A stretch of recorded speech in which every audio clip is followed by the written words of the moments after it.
It was 1942. A frail child was born in the home of a poor Baptist preacher in Missouri. He was no ordinary child. 60 years later, he would bring down a $74 billion empire, and the lives of thousands of families would be destroyed under that collapse. Although it may seem like simple fraud, this story actually tells how the power of money can buy a person's soul. It's about how someone who sacrificed their religious values for profit darkened the lives of thousands of innocent people with their decisions. The story begins of someone who rose from nothing to become one of America's most powerful CEOs, then perpetrated the biggest corporate fraud in history. Sit back and witness how the power of money corrupted the human soul. In 1942, a child named Kenneth Lee Lay was born in the town of Tyrone, Missouri. The town was so small, it could barely be found on a map. His father, Omer Lay, was a preacher at a small Baptist church. He was a modest man who could barely support his family. His mother, Etha Lay, was a housewife and the person who experienced the family's financial hardship most severely. The family was so poor that this poverty had deeply affected Ken during his childhood years. Little Ken often went hungry as a child and wore old clothes that belonged to others. He would never forget the cold winter nights when his family couldn't pay the electricity bills. Their home had neither adequate heating nor sufficient food. Harsh conditions create rigid rules in the human mind. Little Ken developed deep determination. Despite experiencing an inferiority complex around his school friends, a great ambition to become rich was brewing inside him. While his father Omer Lay preached about honesty, humility, and service to society in his Sunday sermons, Ken was dreaming of wealth and becoming the protagonist of a terrible irony. His classmates called him the child who always wanted more. Even during his high school years working on the farm, he showed that he wouldn't be an ordinary farm boy. The phrase, "I must escape this life," would turn into an obsession that would destroy millions of people's lives in the future. With his intelligence and determination, Lay won a scholarship for university education. While studying business at the University of Missouri, he began discovering the complex labyrinths of the economics and finance world. During this period, he learned for the first time what big money meant. His choice of the University of Houston for his doctorate was no coincidence. Texas was America's energy capital at that time, and Ken Lay would build his future empire here. He worked at the Pentagon as a financial analyst. This was the period when he began building political connections and first observed the power of large amounts of money. This modest preacher's son would soon become a close friend of America's most powerful political family, and this friendship would make him untouchable. Ken Lay had understood that the key to success in America was not just working hard, but knowing the right people. Ken Lay's life changed completely after his position at the Pentagon. His meeting with George Bush Sr. opened paths where he could be powerful in the business world and political arena. This meeting was no coincidence. During his duties at the Pentagon, he had moved in the same circles as Bush. In 1970, Lay began working at Florida Gas Transmission Company. The most important lesson he learned from the company was deregulation. When the government began loosening its controls over the energy sector, it was a golden opportunity for Lay. Ken Lay's first big opportunity in his career came when he took over Transco Energy Company in 1982. Here, he learned political lobbying techniques and the art of building relationships with regulatory institutions. He was both a successful manager and a political strategist. Lay became CEO of Houston Natural Gas in 1984. He made his first big move by merging with Internorth Company to found Enron in 1985. With this merger, the company that owned America's largest natural gas pipeline network was born. Both companies' financial statements were chaotic, and they had serious debts. But this was not a problem for Lay, because his vision was not limited. It was much bigger. He didn't want to be limited to just transporting gas. He desired to turn energy into a commodity that could be bought and sold on Wall Street like stocks. This vision sounded so revolutionary that no one could understand how dangerous it could be. Ken Lay's friendship with George W. Bush was not just personal, but also commercial. They were so close that Bush addressed him as Kenny Boy. Of course, there was a mutual interest relationship underlying this closeness. Enron was the company that made the largest donation to Bush's campaign. Lay's lending of Enron's corporate jet to the Bush family, inviting them to private events, and constantly lobbying provided great advantages to his company. The deregulation laws passed in Texas during Bush's governorship were like a goldmine for Enron. Lay knew very well how to get returns on his political investments. During this growth period, Lay's character began to change. The modest preacher's son was now becoming someone who could move comfortably alongside powerful lobbyists and politicians, becoming equal to them. The confidence that money and power gave was distancing him from his values. His political connections would protect him so much that Ken Lay felt above the law. This intoxication with power would lead him to his first moral collapse. It was 1987. The Valhalla scandal had erupted, and this scandal was the first event that revealed Ken Lay's true character. It was a sign of the moral collapse that would permeate Enron's DNA. Two oil traders working at the Enron office in Valhalla, north of New York, Louis Bourget and Tom Mastroeni, were gambling far beyond legal limits in the company's name. Not only were they gambling, but they were also lining their own pockets by transferring company money to fake accounts with names like My Ass and Ema Sucker. When auditors noticed and reported the situation to Ken Lay, his reaction surprised everyone. Lay said, "As long as they're making money, it's not a problem. Let them continue to make us millions." Ken Lay's moral compass had completely turned toward money. The preacher's son who grew up with religious values had fallen under the spell of money. The two oil traders were eventually convicted of embezzling $8 million. Bourget went to prison for 1 year. Although Ken Lay acted surprised, FBI records showed that he had encouraged their activities. As a result of this scandal, Lay had a serious problem. One of his main sources of income was in prison, and the company needed new blood. After the Valhalla scandal, Lay was looking for someone who was both intelligent and morally flexible. And he found one. McKinsey consultant Jeffrey Skilling was exactly the person he was looking for. Skilling didn't just bring analysis and strategy to Enron, he brought a completely new philosophy. His Harvard MBA and McKinsey experience made him a perfect partner in Lay's eyes.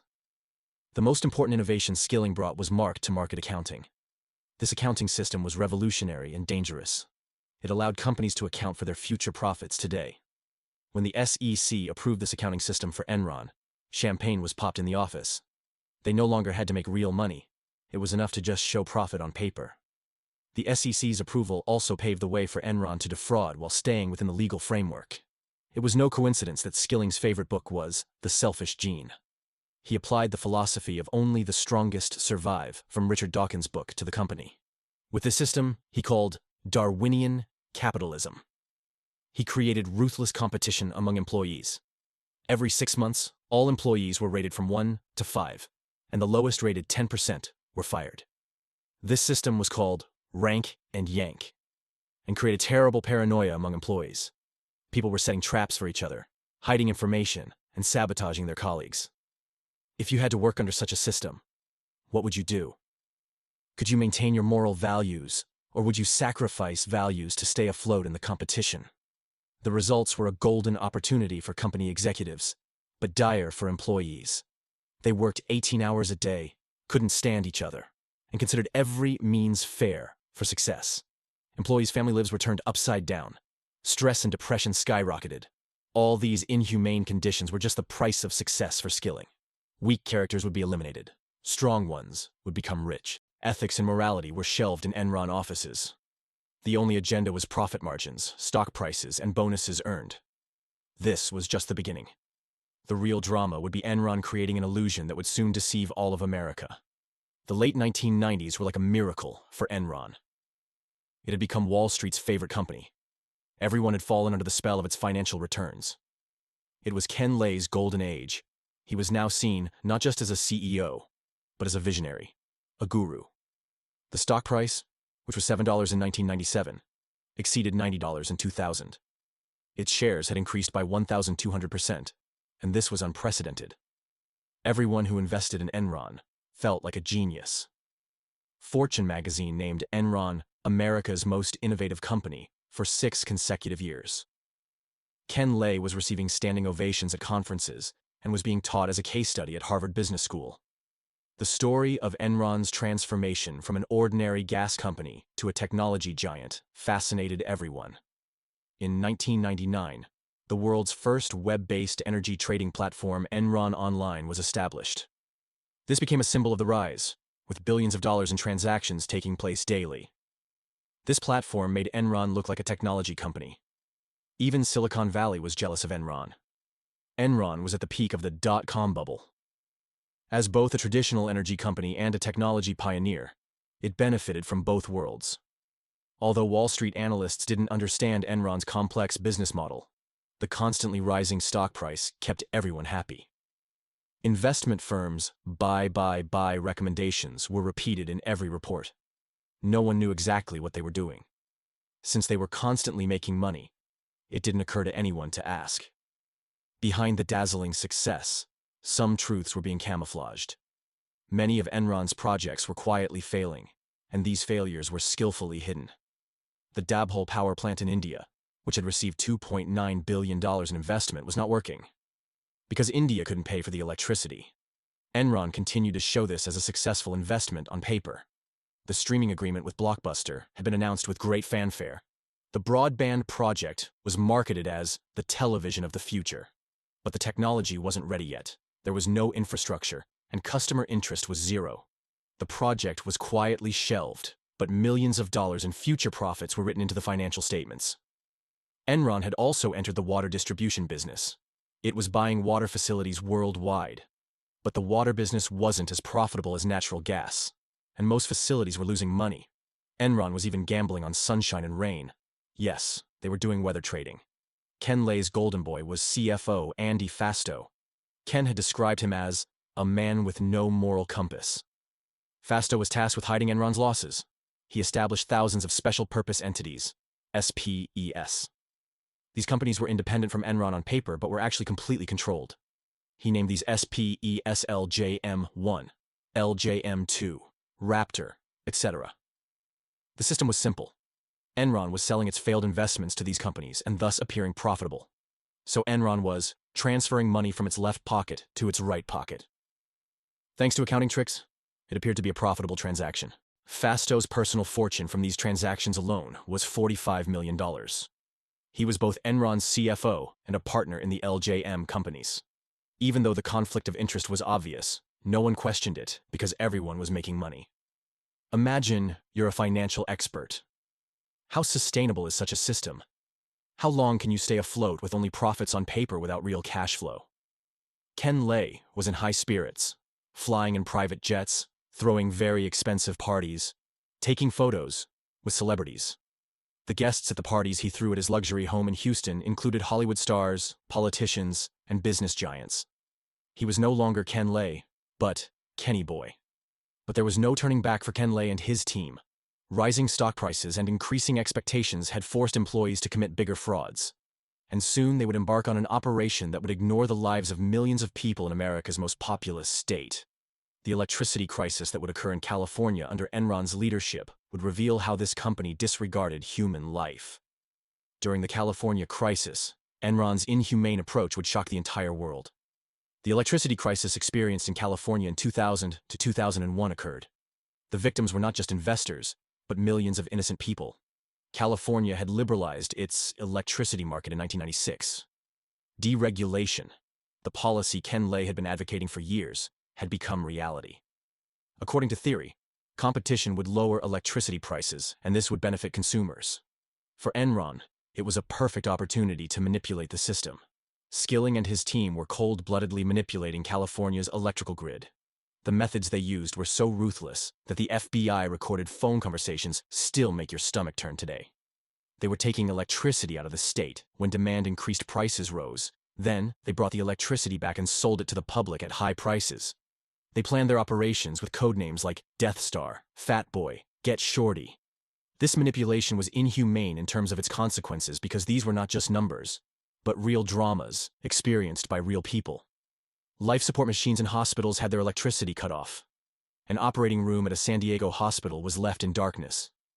In Los Angeles, elderly people fainted in nursing homes because air conditioners weren't working. 3 people lost their lives in an accident caused by traffic lights going out in Oakland. The metro system stopped in San Francisco. Millions of people couldn't go to work. From skyscrapers to homes, thousands of people were trapped in elevators. Elderly people, children, pregnant women had to wait for hours in darkness. An average family's electricity bill rose from $300 per month to $3,000. People had to choose between electricity and feeding themselves. The reactions of Enron traders to all these events were heavily criticized. FBI seized phone recordings contained statements incompatible with humanity. They were making jokes among themselves about killing Grandma Millie. Millie was an elderly woman who lost her life due to power outages. They were celebrating California's pain by shouting, "Burn, baby, burn!" And they were asking each other, how much can we fleece these idiots? What mattered to them was not people suffering, but only profit margins. Kenny Boy asked Bush for help during this period, and the expected help came. The federal government refused to intervene in California. The Bush administration didn't intervene in the situation with the philosophy of the market regulates itself. Even the chairman of the Energy Regulatory Commission, Pat Wood, had been appointed on Ken Lay's personal recommendation. As a result of this manipulation, California's loss was $30 billion. In contrast, Enron's gain was only a few $1,000,000. California's Governor Gray Davis drew public ire for not being able to control the situation and was removed from office. Famous actor Arnold Schwarzenegger replaced him. At this point, ask yourself, how can a person go so far from their humanity? Can the power of money really dull conscience this much? Ken Lay still defined himself as a religious person. He went to church. How do you think he could manage this hypocrisy? During the California crisis, some employees within Enron began to feel uncomfortable, saying, "This is going too far." This discomfort would start the collapse of the entire house of cards. It was August 2001. Jeffrey Skilling suddenly announced that he was resigning from Enron's CEO position. He had said, "I want to spend more time with my family." The ship was sinking, and he wanted to be the first rat to jump ship. Behind Skilling's sudden decision was the fact that the frauds had become unsustainable. Even mark-to-market accounting and SPEs couldn't hide Enron's real financial situation. Wall Street was shocked after Skilling's resignation as CEO of America's most successful company. This resignation was a sign that the dominoes were starting to fall. Ken Lay sat back in the CEO chair. The first serious warning came from Sharon Watkins, and she was the voice of conscience in the Enron scandal.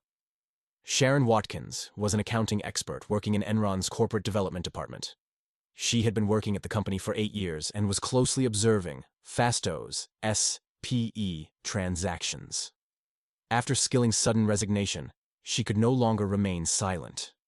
Watkins showed courage and wrote a letter directly to Ken Lay, and this letter became one of the most important whistleblowing examples in history. In her letter, she said, "I am extremely worried about accounting scandals erupting. This company will collapse very soon. Raptor SPEs are about to go bankrupt, and we are hiding billions of dollars in losses." She clearly explained how SPEs worked, what fraudulent accounting methods were used, and how these were unsustainable. Lay didn't take this important warning seriously. Watkins' warnings were dismissed as negative thinking. Around the same time, a short-selling expert named Jim Chanos on Wall Street discovered a very strange anomaly while examining Enron's financial statements. The company was announcing record profits, but cash flow was negative. This was impossible. Chanos' analysis was based on a simple but effective question. If you're making so much profit, where is your money? Examining Enron's financial statements, Chanos noticed the company's complex SPE structures and how mark-to-market accounting was being manipulated. Chanos' comment was very clear. This company was either lying or was the world's worst managed company. He began selling Enron shares and expressed his doubts about Enron in the media. He eventually made $500 million. When the stock price began to fall, Ken Lay's reaction was the final example showing his character. He was telling employees, "Buy more shares. The price will exceed $100. The company has never been this strong." He and other executives were selling $774 million worth of shares. Ken Lay alone sold $70 million worth of shares personally. 20,000 employees' retirement accounts were frozen under the excuse of system renewal. For 2 weeks, these people helplessly watched their savings melt away. The stock price fell from $33 to $9. 58-year-old Charles Prestwood's cry, "I saved for 20 years, put every bonus into the company plan. I gave them everything.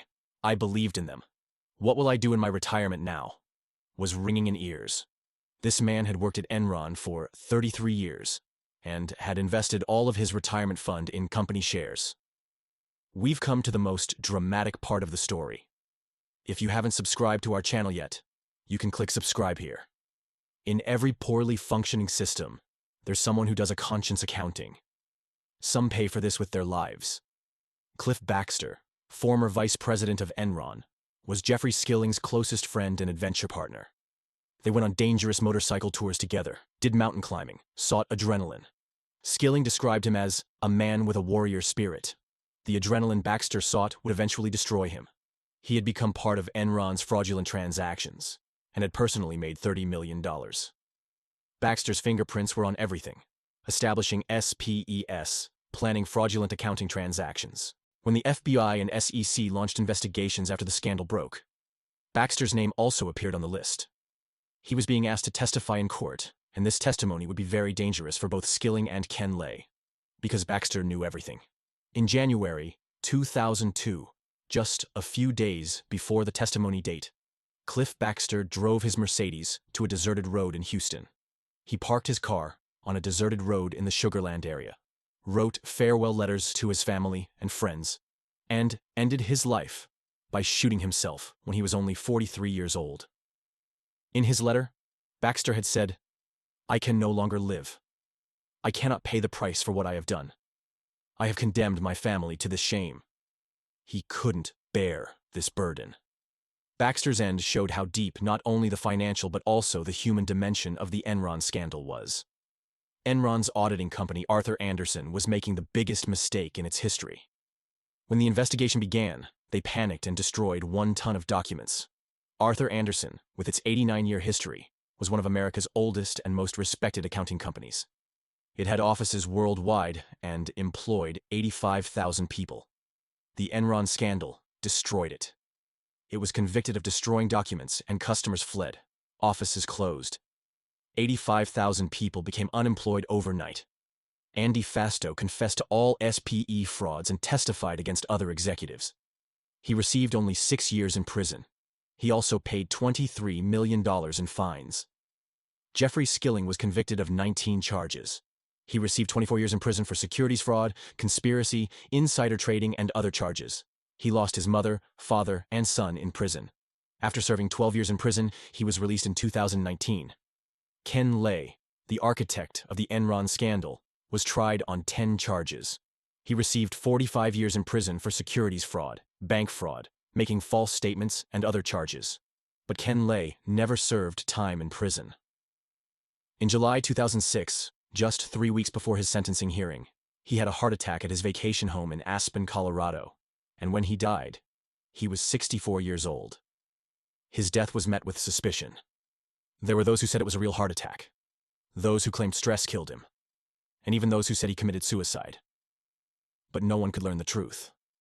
With Ken Lay's death, charges were dropped and his family preserved most of their wealth. The poor preacher's son finally went down in history as America's most hated man. His wife, Linda Lay, trying to protect their $300 million fortune, was saying, "We are victims too," on television. So what happened to the real victims of this story? Their story was much more tragic. 20,000 Enron employees lost their jobs. They made do with an average compensation of $4,500.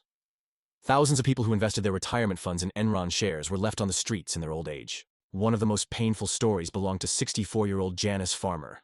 She had worked as a secretary at Enron for 20 years. She'd invested all of her retirement fund in company shares. Farmer said, "I trusted him." After the scandal, her $1.3 million savings were zeroed overnight. At 64, she had to look for work again. The story of 66-year-old Charles Prestwood, who worked at Enron for 33 years, was even more tragic. He was a loyal employee. He had invested $1.3 million of his retirement fund in Enron shares. Now, he was working as a greeter at Walmart, earning $1,200 per month. Hundreds of employees like this were victims who paid the price for Ken Lay's ambition and greed. Many fell into depression. Their marriages broke up. Their children had to drop out of university. The financial balance sheet of the Enron scandal was jaw-dropping. $74 billion worth of shares disappeared. This figure was equivalent to a small country's GDP. With Arthur Andersen's collapse, 85,000 more people became unemployed. The California economy suffered $30 billion in damage. The American public's trust in companies and financial markets was shaken. When Ken Lay died, he left a fortune of $300 million. He went down in history as America's most hated man. But is this story really over? No. Unfortunately, it's not over. Jeffrey Skilling was released from prison in 2019 and is currently trying to establish a new energy company. His company's name is Sention. Former Enron executive Lou Pai is also helping him. Pai had managed to escape with $250 million and is currently one of Colorado's largest landowners. Skilling still claims that he is innocent. The system, unfortunately, hasn't changed. Only the Sarbanes-Oxley law was passed. Regulatory rules were tightened. But fundamentally, people with the same mentality still run big companies. So the real question is Ken Lay's story just fraud? Or is it the darkest face of the American dream? The answer to this question lies hidden in the mystery that the Missing Money Mysteries series is exactly looking for. How did a $74 billion fortune evaporate overnight? When you follow the trail of money, you see not just numbers, but the deepest darkness of human nature. The poor preacher's son reached the top, but at what cost? Behind every $1 billion are thousands of broken lives. This is not just a financial crime. This is proof that conscience can be sold. Money doesn't change human character. It reveals it. Ken Lay's story is a living example of this terrible truth. What about you? Do you know the Ken Lay inside you? Today, Ken Lay's gravestone reads, "Beloved husband and father."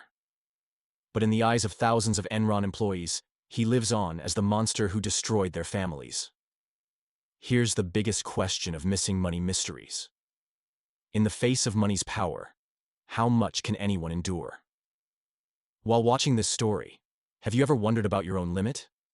If you were in Ken Lay's place, would you cross that first moral boundary? At what point would you say stop? Let's meet in the comments.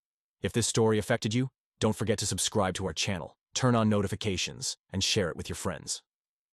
The Missing Money Mysteries series has dozens more surprising stories about how the power of money changes people. From Madoff to Theranos, behind every lost $1 billion is the story of a person's greed. Share this video so your friends can also learn these dark lessons. Because the biggest financial frauds in history don't just remain in the past, they continue today. And never forget, every opportunity that looks too good to be true could be Ken Lay's Enron. The real heroes of this story were brave people like Sharon Watkins who listened to the voice of their conscience. They stood against the system, told the truth, whatever the cost. Perhaps our world's greatest need is to have such brave consciences. Hoping to meet in the new video.